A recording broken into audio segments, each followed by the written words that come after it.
Hello, everyone. My name is Erlene Pone, and this is my annotated works cited and thesis statement presentation.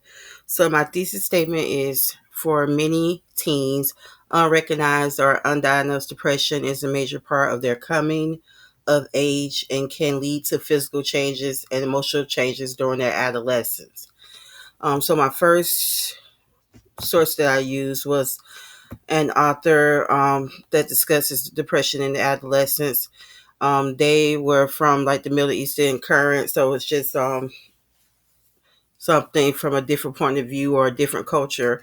The article discusses the challenges that teens face in like getting effective diagnosis and proper treatment, such as early screens for depression in adolescence. Also, the author emphasizes how crucial it is to identify undetected depression in children to prevent the misdiagnosis of these symptoms, because that is crucial in their physical and mental development. Um, the next source that I use is Maureen Black, and this is her title was Early Childhood Development, Coming of Age, Science Through the Course, based out of London, England. She is This article discusses how depression during a teen's puberty, coming of age, can impair motor skills, cognitively and physically. This source also provides a thorough insight into the male-female developmental period, and it discusses like how it can affect their puberty and stunt their growth, and they never reach their full development.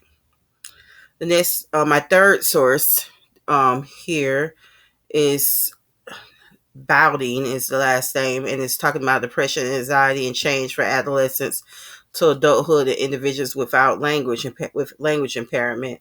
And this source just discusses finding the patterns of depression in adolescence into adulthood with verbal, and nonverbal participant in these studies. They use like different timetables and variables of that nature. And let me see over here. Like I just want to show you guys like different signs and symptoms of depression in teens. First of all, they have thoughts of feeling helplessness, like they feel like there's no help. Um, they don't seek help because they feel like there is none available. Some teens have thoughts of death. They thinking about like family members, friends, and their deaths, like their loved ones, and also like I guess them dying. Then signs like guilt, anger, changes in appetite.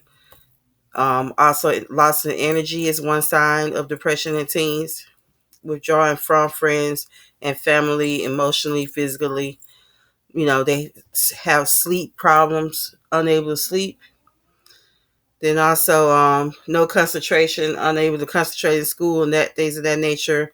And sometimes they have they go back to alcohol and drug abuse. Some kids develop a habit for that. Okay. So anyway, going back here, the next source I use, Jacqueline Eccles, The Development of Children ages 6 to 14. This journal provides an early insight to a child's growth and development, starting from 6 years and up. The source describes that teens may become independent and self-aware. This author also provides a good point in her introductory statement discussing physical and mental changes that occur during the teens' middle school years, with depression being the main leading case or the main factor. Sorry about my spaces here. Here we are.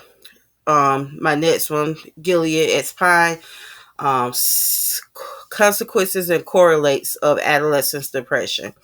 This source discusses how undetected depression and symptoms in adolescents negatively impacts an adolescent's behavior and performance, leading to dangerous behavior, and also um, those dangerous behaviors becoming worse like later on in life.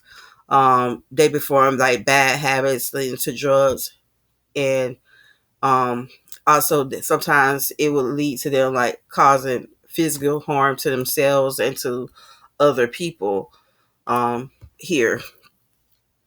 So, getting back where I was before with the consequences and correlates of adolescents' depression and how it negatively impacts their performance, leading to dangerous behaviors. And this also discusses the associated factors of depression that leads to poor development in teens as a result of drug use. Um, and my next source here, I think it's my fifth source. Gordon Harper, Teen Depression Overlooked and Undertreated. This article really relates, is really supports my thesis statement when I say that undetected depression in teens can lead to physical and emotional challenges. This article discusses the difficulty of adolescent depression and how the symptoms may vary, which may include decreased appetite, loss of weight, loss of pleasure, and desire to do pleasurable activities.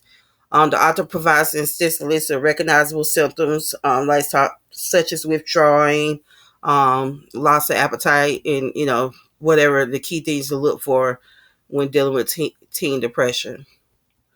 Okay, my next one here, and this is author is Lisa Jacobs, and this is Impact of Teen Depression. And this article elaborates on the impact of teen depression on school, peers, physical functions, along with the burdens that teens may face as a result. The author comes to the conclusion that improvements in diagnosing and detecting early signs of teen depression can improve their peer functioning over time, and which I agree. And my next one, Mark, I can't pronounce his name, last name, maybe Mark Clara. Um, this article, Depression in Late Adolescence Across Sectional Study in Senior High Schools.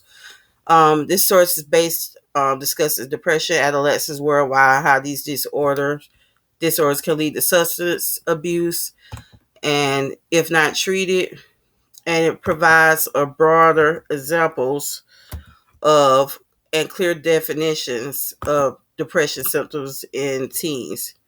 The author did case studies and also had students participate in these case studies to get a good inside view of the things that kids dealing with as far as depression and the key factors, what causes it, what's the origin of it, and how can we treat it.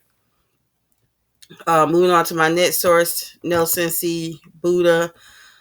Adversity in childhoods lead to their mental health and physical throughout life. And this source presents data on how childhood adversity causes depression, impacting their physical and mental development throughout life. They had a good data table that they presented with graphs and illustrated drawings to support their findings. And I'm just going to go through some examples here through a few examples of teen depression and what to look for and how to get help. First of all, we have what is depression. Depression defined a mental health problem characterized by a persistent feeling of sadness and loss of interest in activities, which lead to emotional changes. Feelings of sadness, which can include crying spells for no apparent reason, frustration, or feelings of anger, even over small matters. Feelings of hopelessness, things of that nature. Their behavior changes. It takes a toll physically because teens tend to get tired. They have a loss of energy, insomnia, sleeping too much, changes in appetite, decreased appetite, weight loss, or increased cravings for food and weight gain. And then when, or where to get help. Teens should talk to a trusted adult, such as a parent, teacher, or coach about depression concerns. If depression symptoms continue, seek a doctor's advice on your best treatment. And like we already seen that, like different signs of treatment are signs and symptoms of depression in teens. And here we are, challenges that parents facing and recognizing depression, because what the problem is some parents think that some of this behavior is normal behavior, so it's hard to separate what is depression and what's just the normal behavior. So what we have, it says about 40% hard to tell normal ups and downs from depression. 40% of the parents say that. Youth is good at hiding feelings. 30% of parents citing the barriers. These are barriers, like diagnosing or detecting the symptoms in depression. Um, Also, how we don't talk about feelings that much as much. That's 14% of a barrier. Don't spend much time with my youth is 7%. Is the reason why. And the last one, not sure what the signs of depression are.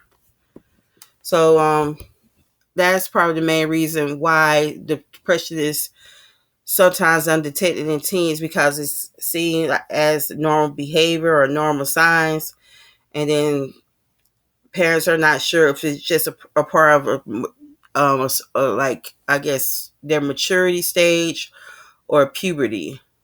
So the best thing is to be able to look for signs and symptoms of depression early on in a child's life, so we can better treat it as fast as we could.